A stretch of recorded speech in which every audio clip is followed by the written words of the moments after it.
And it's Remembrance Week at the Canadian War Museum. Joining us right now, we say hello to the learning specialist at that museum. Ashlee Beattie joins us. Hello, Ashlee. Hello, thank you for having me. Good to have you here. Such an important week, of course. And can I ask you, so the location of the Canadian War Museum, Le Breton Flats, right where the Blues Fest happens. That's right. How long has it been there at this point? It's been there since 2005, or open to the public since 2005. I believe construction started in 2002. Time flies. It does. I remember when it was brand new, and you're always keeping things fresh and exciting there.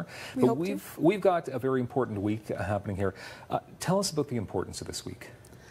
Well, the importance of this week in particular is that in 2018, we're commemorating the 100th anniversary of the end of the First World War, or rather the signing of the armistice, which took effect on November 11th at 11 o'clock, which now November 11th for us is synonymous with Remembrance Day. Of course. So we use that as a commemorative date to honor and pay tribute to Canadian soldiers, past and present, involved in our forces. Very important day, and it's amazing that we have a full week to obviously celebrate as well and remember.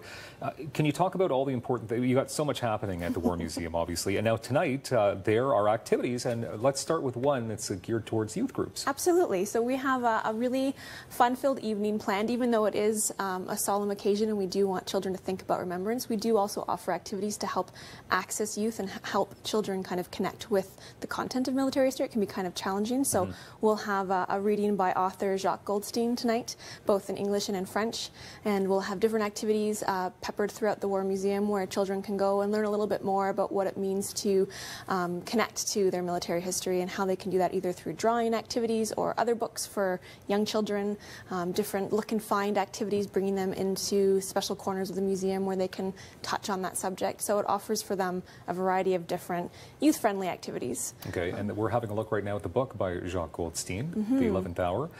There's also some poppies on the table here because, yes, children will be invited to make their own poppy. Absolutely. They can use felt like this and they can make their own poppy. They can participate in a collaborative art project. Leaders or parents, like group leaders, for example, for guides or parents coming in with their children will have a program to help them discover where they can take their children into the War Museum and learn a little bit more about kid-friendly messaging and things like that. Okay. Earlier today, there was a very important luncheon, a lecture that took place. That's right. Today actually is National Aboriginal Veterans Day, and it was very honored to hear Senator Christmas and Mr. John Moses speak about the long tradition of Canadian Indigenous peoples who participated in military history. It's humbling to be able to hear directly about personal stories and also experiences that that they were able to share about stories that they're aware of. I can imagine, to hear right from the source, people that went through it. Another lecture happening tonight as well. That's right. Award-winning historian Tim Cook will be speaking tonight on the legacy of the First World War and how it's impacted Canada. Not everyone during the time of the First World War thought positively about it, and there was lots of conflict and lots of strife, but also a lot of social change that came from that war, and it's affected our lives even today, so he'll be speaking to that. Okay, so anybody can attend then, obviously, tonight's events? Both events. The youth event is obviously geared more towards families and youth groups. The lecture is more for adults or academics or university students. The lecture is a ticketed event, whereas the youth event is free and open to the public. Okay, and a special concert happening as well on Saturday?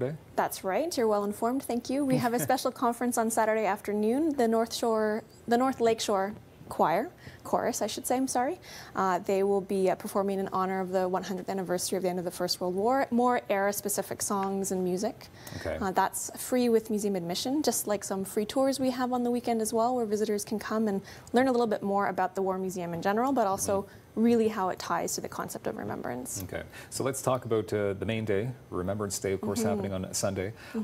So take us through some of the events that would be taking place at the War Museum. I think on Remembrance Day, the biggest draw perhaps for the museum itself is Memorial Hall. So on November 11th at 11 o'clock, sun will shine through a window in this room, directly illuminating the headstone of the unknown soldier. It is something that I have been privileged to see, and let me tell you, I still get goosebumps just thinking about it. It's absolutely a beautiful, meaningful moment, and it is limited in terms of space, so tickets are required, though they're free. It's just about registering space, and visitors can line up at well, before 9:30. Tickets are available at 9:30. Information about that is on our website.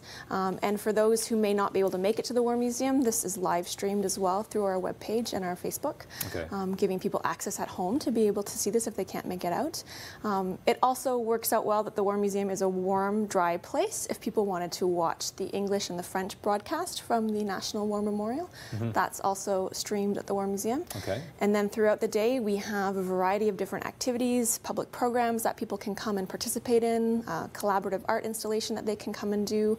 Also, they can have free remembrance tours as well to learn a little bit more about the museum. And even we have a film in the afternoon called The Legacy of War, which will be looping for them to come and watch about veterans in the Second World War and later conflicts as well. It's a busy week. It's been a busy week, yeah. Canadian War Museum, of course, at detailswarmuseum.ca. Thank you very much for being here. More daytime coming up in moments on Rogers TV. I'm Dylan Black, and thank you for being here as always.